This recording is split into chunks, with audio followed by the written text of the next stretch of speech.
South Africa தோத்தது தோல்வியே கிடையாது.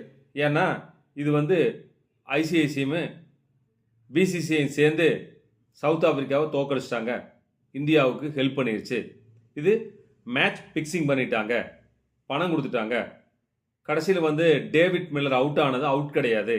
அது வந்து நம்மளுடைய சூரியகுமார் யாதவ் வந்து அந்த பார்டர் வச்சிருப்பாங்க, அந்த பார்டர் ரோப்பை வந்து அவர் காலில் முதிச்சிட்டாரு.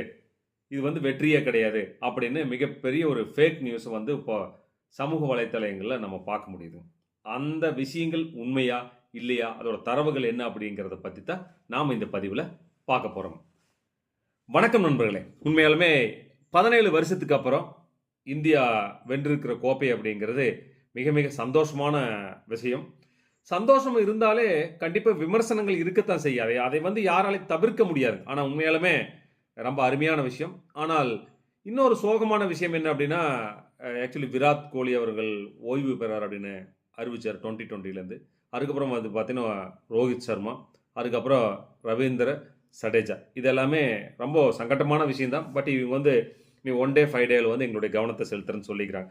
பட் எதுக்காக அப்படின்னா, இது வந்து இனி வளரக்கூடிய இளைஞர்களுக்கு நாங்கள் வழிவிடணும் அப்படின்னு சொல்லியிருக்காங்க. Is gentle statement. ஓகே, ரொம்ப சந்தோஷம். பட் அதுக்கப்புறம் வந்து பார்த்தீங்கன்னா, நம்மளுடைய இந்தியாவோட கோச்சாக இருக்கக்கூடிய சீன பெருஞ்சுவர்னு சொல்லுவாங்க, யாருங்க, அவர் தான் ராகுல் டிராவிட். அவரும் நேரோடு பார்த்தீங்கன்னா இதாகிறாரு. அப்போது இது எல்லாமே அடுத்த பயிற்சியாளர் யார் அப்படிங்கிறது தெரியல. பட் ராகுல் டிராவிட் இது வரைக்கும் ராகுல் டிராவிட் தான் பயிற்சியாளர். அடுத்த பயிற்சியாளரை வந்து நீ சீக்கிரமாக தேர்வு செஞ்சுருவாங்க. Right, okay. இப்படி இருக்கிற காலத்தில் அந்த ஃபைனல் நடந்த விஷயத்தில் தான் இது வந்து மிகப்பெரிய குளறுபடி நடந்திருக்குது அப்படின்னு இந்தியாவிலே இருந்துட்டு இந்தியாவை பிடிக்காத டீமு, ஆக்சுவலி ஸ்ரீலங்கா, பாகிஸ்தான், மற்ற நாட்டுக்காரர் எல்லாமே இந்தியாவோட வெற்றியே கிடையாது, இது வந்து சவுத் ஆப்பிரிக்காவை ஏமாற்றிட்டாங்க, ஏன்னா டேவிட் மில்லர் அடித்தது இது 6, அதை வந்து இவங்க பொய் சொல்லிட்டாங்க அப்படிங்கிற மாதிரி சொல்கிறாங்க. அது இல்லைங்க, அப்படி கிடையாது. ஆக்சுவலி வந்து பார்த்தீங்கன்னா, அந்த கால் வச்சது அப்படிங்கிறது ரோப்புக்கு இந்த பக்கம் காலை வச்சு பாலை பிடிக்கிறாரு. பேலன்ஸ் பண்ண முடியாமல் அந்த பக்கம் போகிற போது பாலை இந்த பக்கம் வீசிட்டு இந்த ரோப்புக்கு அந்தல போயிட்டு பாலை பிடிக்கிற போது அவரோட கால் வந்து இந்த பக்கம் இருக்குது அப்படிங்கிறதுல எந்த விதமான மாற்றமே இல்லை. அதை நம்ம இந்த பதிவில் பார்க்கலாங்க. Right. Wide, Muller gets it, and he gets plenty of it, does he? No! What a catch! Oh my God! I don't believe what I've just seen. Athleticism at its very, very best. You practice over and over again these days. A low full toss, Miller's eyes would have lit up. He would have thought, I've got enough on it. But it's not to be. Simply brilliant from Surya.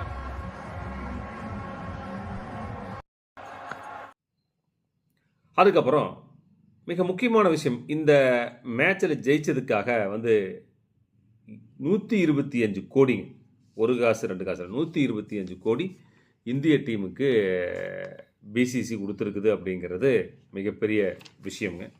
அதுக்கப்புறம் வந்து பார்த்தீங்கன்னா, இதே மாதிரி இது வந்து ஒரு match fixing நடந்திருக்குது, இது வந்து 6 தான் அப்படிங்கிறத நிரூபிக்க முடிஞ்சால் என்ன பண்ண முடியும் அப்படிங்கிறத பற்றி பார்க்கலாம். நேரோடு பார்த்தீங்கன்னா 2019 நேரோடு பார்த்தீங்கன்னா 50 ஓவர் உலகக்கோப்பையில் இறுதிப் போட்டி நியூசிலாண்டும் இங்கிலாண்டும் விளையாண்ட போது அம்பையர்கள் சில தவறுகள் செஞ்சுட்டாங்க அந்த 4க்கு. அப்படி அது எல்லாருமே பார்த்தோம். 4ல் தவறுகள் செஞ்சுட்டாங்க. பட் அதனால் நியூசிலாந்து தோத்துருச்சு அப்படிங்கிறது உண்மையா அப்படிங்கிறது இன்னும் பெரிய ஒரு விவாதமாக பேச்சாக தான் போயிட்டுருக்குது. சில பேர் உண்மை அப்படின்னு சொல்கிறாங்க, சிலர் உண்மையிலே சொல்கிறாங்க. அப்படி இருந்தாலும் அதை ஃபிக்ஸ் பண்ணி முடிச்சுது அப்படின்னா அதுக்கப்புறம் அதை மாற்ற முடியாது. கண்டிப்பாக இது இந்தியாவோட வெற்றி தான் அப்படிங்கிறதுல எந்த விதமான சந்தேகமே இல்லைங்க.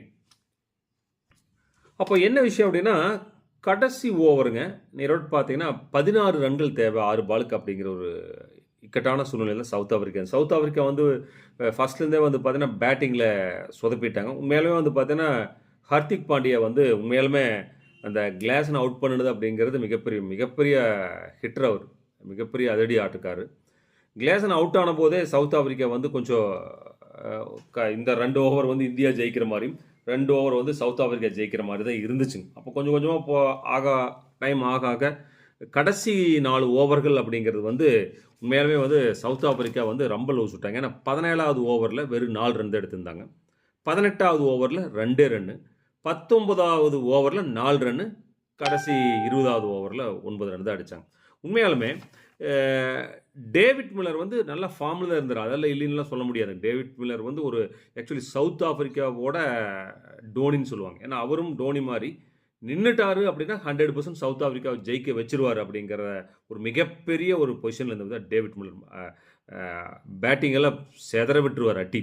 மேலுமே அவரோட ஷாட்ஸ் ஒன்று அந்த அளவுக்கு நேர்த்தியாக இருக்குது, உண்மைதான். பட் இருந்தாலும் கிரிக்கெட் அப்படிங்கிறது அந்த யூகங்கள் இல்லையே இல்லைங்க. எப்படி வேணாலும் டேவிட் மில்லர் அடுத்த பாலே அவுட் ஆயிருந்தாங்க, சரி 6 போயிருக்குது, அப்போ எத்தனை 10 ரன் வேணும், 5 பாலுக்கு 10 ரன் வேணும்.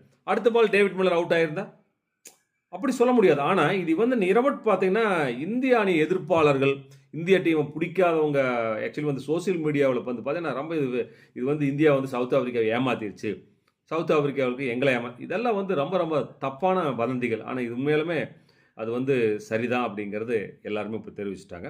Right, okay. உண்மையிலுமே வந்து பார்த்தீங்கன்னா அந்த மேட்ச்சில் ஹர்திக் பாண்டியாவோட பவுலிங் வந்து ரொம்ப நேர்த்தியாக இருந்துச்சு. உண்மையிலுமே அவர் அந்த அந்த குரூசியல் சிச்சுவேஷனில், அந்த டென்ஷனில் அவர் போட்ட பால்கள் வந்து ரொம்ப அருமையாக இருந்தது. கண்டிப்பாக அது இந்தியாவோட வெற்றிக்கு அது மிகப்பெரிய பங்களிப்பு அப்படிங்கிறது இவங்க எல்லாம் அப்படிங்கிறது எந்த விதமான மாற்றம் இல்லை. சூரியகுமார் யாதவோட கேட்ச் அப்படிங்கிறது it is presence of mind. ரொம்ப அருமையாக கரெக்டாக அவரோட அந்த கோட்டு அந்த மூளை சரியான அந்த நேரத்துக்கு அதை எப்படி செய்யணும் அப்படிங்கிறத செஞ்சவர் வந்து சூரியகுமார் யாதவ். உண்மையாலுமே வந்து பார்த்தா டேவிட் மில்லர் அழுது தான் வெளியே போனார். பட் அதுக்கு ஒன்றும் பண்ண முடியாது இல்லைங்களா, தோல்வி அப்படிங்கிறது உண்மைதான். ஆனால் பட் இந்தியா வந்து நல்ல பயங்கரமான ஃபார்ம். இன்னொன்று வந்து பார்த்தீங்கன்னா இந்தியா அந்த சீரீஸில் ஒரு மேட்சும் கூட தோக்கலிங்க, அதுதான் உண்மை. பட் நல்ல ஃபார்மில் இருந்தது. ஆனால் பட் சவுத் ஆஃப்ரிக்கா வந்து 32 வருஷத்துக்கு அப்புறம் ஃபைனலுக்கு வந்திருக்கிறாங்க அப்படிங்கிறது சந்தோஷமான விஷயம். ஆனால் அதுக்காக வந்து அதை வந்து நம்ம பெருசாக எடுத்துக்க முடியாது இல்லைங்களா. பட் 17 வருஷம் ஆச்சுங்க. இந்தியா வந்து நியரோட் பார்த்தீங்கன்னா பிசிசி அப்படிங்கிற ஒரு மிகப்பெரிய ஒரு போர்டு, அந்த போர்டில் இருக்கக்கூடிய அவங்க தான் ஐசிஐசியை விலைக்கு வாங்கி இது ஜெயிச்சிட்டேன். அப்படியெல்லாம் பண்ணவே முடியாது கிரிக்கெட்டில். அது என்ன சாதாரண மேட்சுங்களா, எத்தனை கேமரா, எத்தனை மக்கள் உலகம் ஃபுல்லாக பார்க்கக்கூடிய ஒரு மேட்சை போய் மேட்ச் ஃபிக்ஸிங் பண்ணிட்டாங்க அப்படிங்கிறது எவ்வளோ பெரிய ஒரு அபத்தமான ஒரு வார்த்தைகள் பாருங்கள். அப்படியெல்லாம் பண்ண முடியாதுங்க. உண்மையாலுமே வந்து பார்த்தீங்கன்னா பிசிசிஐ அப்படிங்கிறது வந்து இருக்கக்கூடிய உலகத்தில் இருக்கக்கூடிய கிரிக்கெட் போர்ட்லேயே மிகப்பெரிய ஃபஸ்ட்டு வருமானத்தில் சரி மிகப்பெரிய போர்டு, அதுதான் உண்மைதான். அவங்க ஜெயிச்சோடனே 125 கோடி வந்து ஜெய்ஷா வந்து கொடுத்தாரு, உண்மைதான். ஏன் அப்படின்னா அந்தளவுக்கு இருக்குது அவங்ககிட்ட, அந்தளவுக்கு கிரிக்கெட்டில் வந்து வருமானம் வருது, அதை கொடுத்துருக்குறாங்க அப்படிங்கிறது அதை பற்றி எல்லாம் நம்ம பேச வேண்டாம். ஆனால் இது வந்து இவங்க வந்து பணம் கொடுத்து தான் ஐசிசிக்கு பணம் கொடுத்துட்டாங்க, அதனால தான் இந்தியா ஜெயிக்க முடிஞ்சுது அப்படிங்கிற பற்றியெல்லாம் வதந்திகள் நம்ம சோசியல் மீடியாவில் பார்க்குறோம். இதெல்லாம் ரொம்ப அபத்தமான செயல். அப்படியெல்லாம் கிடையாதுங்க. அப்படியெல்லாம் விளையாட்டில் வந்து இந்திய கிரிக்கெட் அப்படிங்கிறது வந்து கிரிக்கெட் பிளேயர்ஸ் வந்து ரொம்ப ஜெனுவன் நினைவு. ஏன் அப்படின்னா எல்லாம் முடிஞ்சோன்னு வந்து பார்த்தீங்கன்னா சவுத் ஆஃப்ரிக்கா பிளேயர்களுக்கு எல்லாருமே நம்ம வீரர்கள் அத்தனை பேருமே போய் கட்டி பிடிச்சி ஆறுதல் கொடுத்தாங்க. கோப்பை வாங்கணுன்னே அவங்க கூட போய் எல்லாருமே பேசினாங்க. மேலுமே அவங்க அழுதாங்க, வேதனைப்பட்டாங்க, அதெல்லாம் இல்லையே சொல்ல. ஆனால் இருந்தாலும் இந்தியாவோட டீம் அப்படிங்கிறது வந்து ரொம்ப ஜெனுவனான டீம். இது வரைக்கும் அப்படித்தான், ஜெயிச்சாலும் சரி தோத்தாலும் சரி நம்ம அடுத்த எதிரணி ஆட்களுக்கு கொடுக்கக்கூடிய மரியாதை மதிப்பு அப்படிங்கிறது இந்தியா டீம் இது வரைக்கும் கொடுக்காம இருந்ததே இல்லை அப்படிங்கிறது தான் உண்மை. நன்றிகள் நண்பர்களே. உங்களுடைய கமெண்ட்ஸை நம்மளுடைய கமெண்ட் பாக்ஸில் போடுங்க. நம்மளுடைய சேனலை சப்ஸ்கிரைப் பண்ணுங்கள். நன்றி.